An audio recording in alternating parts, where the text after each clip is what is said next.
waajooju taxaw na nee na yéen ñii ñépp Yewwi Askan Wi daf leen ni suul keroog le 23 janvier 2022 nee na Yewwi Askan Wi mooy coalition bi ñu ragal ñoom ndax nag mbokk yi politique ñi nekk pouvoir moo am ak ñi nekk opposition digg bi amul da ngay opposé mbaa nga ba nee nañu nag yéen Yewwi Askan Wi yéenay opposition bi ñu ragal keroog le 22 yéen la ñuy gas suul leen yéen nag xam ngeen ni loolu bu ndaw bi ndax bëgguma tudd genn askan lu mu wax rek mu ngi ko déggee ci suufu xayma ba est-ce que yaakaar ngeen ni ñii nga xam ne jeexal nañu takk waa ji nga xam ne dafa jaaxle ba njombe sur njombe lay def jël suñuy institution jalgati ko ba kenn mënatul xool institution parce que dama yàgg wax ni respect institution amul kii incarne institution bi mooy jox institution bi respect waaye jël suñu palais de la république di fa recevoir koo xam ne def na loo xam ne délit bu garaaw la ba ñun ñii coalition Yewwi Askan Wi fii ak semaine prochaine dinañu déposer plainte parce que dafa am lu yoon wax lu war a dal ci kawam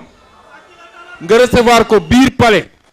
boo xam ne dañ na ko jox pour nga nekkal fa askan wi ak liggéeyal askan wi kooku est-ce que mën nañ ko respecter boo nee nawlu ma ko ñu ne respecté woo institution mais est-ce que ku mel noonu mën nañ ko respecter kon koo xam ne jeexal na takk ba mi ngi ci bassesse yooyu naka laay def ba di teeru wala di accueillir koo xam ne amul benn solo ci bëtu sénégalais yi ndax amul valeur bu muy incarner kooku su jàppee ni mën na suul Yewwi Askan Wi nax na boppam may wax nag nii nañu vigilant parce que mbir mi jaral na ko lu ne lii muy def nii yëpp pour sëlëm askan wi la créer des contre-feux waaye nag nañu bàyyi xel ci yenn yi sañ naa ñëw ne day tas assemblée nationale gannaaw bu mu delloo ses poste premier ministre mu tas assemblée nationale moo tax seen communiqué ñu wax ci dissolution de l'assemblée nationale ndax jaru ko woon loolu yëpp lan mooy jubluwaay bi mooy dàq élection yi parce que lay bi mooy doon mënuñoo organiser ñaari élection ci benn année bi kon nañu boole législative yi ak élection locale yi est-ce que di ngeen ko nangu li may wax hypothèse de waaye bu leen ko caaxaane ndax waa ji dañ koo xam kon nañ ci bàyyi xel Déthié Fall wax na léegi fi ñu jaar ak moom yépp muy def façon pexe bu ne pour Yewwi Askan Wi bañ a dem ci élection yi kon moom xam na ni ñàkk na élection yi ba noppi nu muy def ba tee élection yooyu am moo fi des waaye askan wi du ko nangu ndax élection dina am 2022 ñu defaat élection législative jël assemblée nationale incha allah 2024 nag ñu lem ko moom ak ñi mu àndal yëpp sànni fi may daanelee nag ñaar laa leen bëgg a wax waa ji des ci nguur jaral na ko lu ne jaral na ko taal réew mi fan yii dégg ngeen ma nga yëngale ci Casamance ku leen bëgg a gëmloo ni sécurisation Casamance moo tax mu yëngatu waxul dëgg ndax boobu ba léegi tekk-tekkaar la def jàmm rek a fa am xam ni mënul gagner élection mën na koo jaral yëngalaat foofu yee fa fitna ay bakkan rot fa du yoonam parce que bëgg na rek déstabiliser ba élection du am correctement looloo taxoon semaine passée mu dem Guinée bu ngeen yaakaare ni inauguré benn yoon boo xam ne kenn xamul lu mu doon te moo ko financé moo ko yóbboon Guinée ndax ngeen seen bopp li ko fa yóbbu woon mooy organiser ni muy yëngalaatee pour mun a justifier déstabilisation loolu dina ko ko jaral kon nañu bàyyi xel ni kii du Abdou Diouf kii du Senghor kii du Ablaye Wade yàgg naa leen wax ni baadoolo kenn du ko dénk njoowaan ndax di nga ko ci bëgg a wàcce mu jafe loolu nag moo ñuy dal Sénégal lenn rek mooy Yewwi Askan Wi Yewwi Askan Wi du ay slogan de Yewwi Askan Wi lenn kese la mooy xeex ak moom dëkk ci xeex ak moom sax ci xeex ak moom ba keroog buñ ko fi jëlee est-ce que pare ngeen pour loolu su ngeen paree nag bu dee pare ngeen pour loolu maa ngi leen di ñaan lenn investiture lu métti la kenn mësul gis investiture boo xam ne génn nañ ci ñëpp kontaan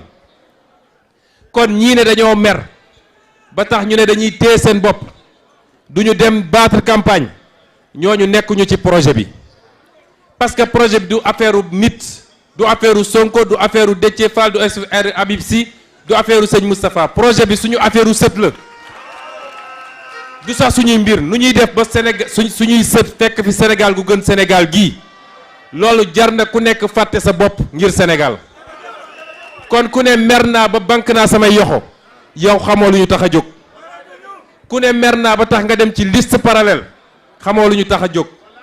parce que élection bi nag ku jàpp ni ñun Benno Bokk Yaakaar rek mooy suñu adversaire nax nga sa bopp élection bi liste bu nekk adversaire u moromam la parce que keroog le 23 bu ñu toogee ba guddi du ñu ne opposition bi yëpp soo leen dajalee lan la ñu am de dañ naan Yewwi Askan Wi lan la am coalition sangam lan la am coalition sangam lan la am ku bokk ci ñun génn ci ñun dem ci keneen parce que nee nga kontaanoo wala nee nga faw nga bokk ci élection yi faw nga doon candidat xamal ni da ngaa liggéey contre ñun loolu mooy la vérité kon nit ñi nañu delloo ci seen xel te xam ni Sénégal du arrêté le 23 janvier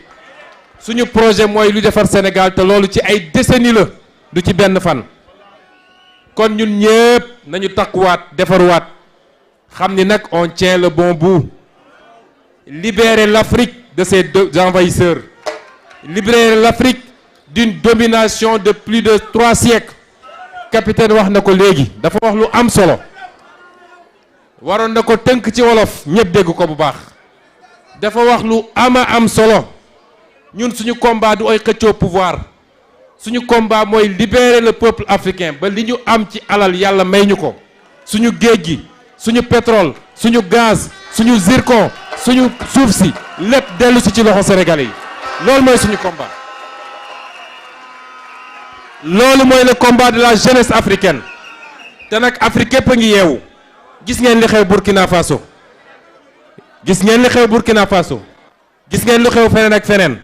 kon ñun bu ñu raté le train du réveil africain asalaamualeykum.